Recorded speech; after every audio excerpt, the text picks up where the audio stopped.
L'endométriose touche une femme sur 10 en France. L'endométriose, c'est une pathologie dont on parle de plus en plus souvent, qui est de mieux en mieux connue. Longtemps, les patientes ont souffert d'une errance diagnostique, mais cette pathologie a été prise en charge par les médecins et par le gouvernement qui en fait une ligne d'attaque importante. C'est des patientes qui ont une altération significative de leur qualité de vie, notamment durant les périodes douloureuses de règles. On sait dans l'endométriose une atteinte qui peut être vésicale, urinaire, avec une atteinte rénale qui peut être très importante et également digestive.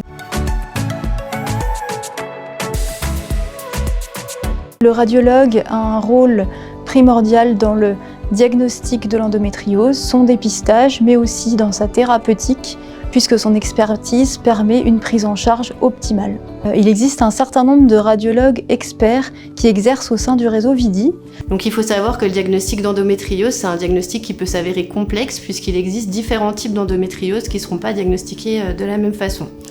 On a tout d'abord l'endométriose superficielle, qui ne sera pas accessible à l'imagerie conventionnelle et qui sera diagnostiquée lors de la chirurgie par cœlioscopie.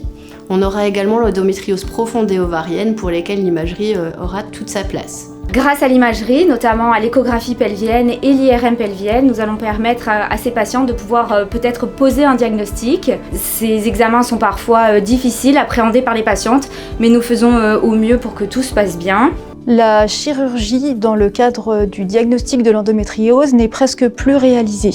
Elle est plutôt consacrée à la prise en charge thérapeutique de certaines localisations.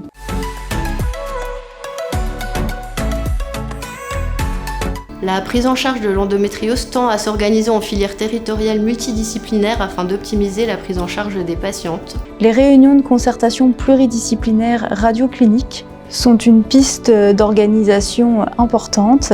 Et chaque patiente va pouvoir bénéficier d'un schéma thérapeutique, d'un accompagnement spécialisé en fonction de son désir. Soit c'est un désir de grossesse et à ce moment-là, elle sera orientée plutôt vers les gynécologues spécialisés dans la procréation médicalement assistée. Soit l'atteinte est plutôt chirurgicale et à ce moment-là, c'est des chirurgiens qui interviendront. En conclusion, du fait de sa fréquence et de la difficulté pour les patientes parfois d'avoir un diagnostic, il est très important de faire appel à des centres experts, notamment le réseau VIDI,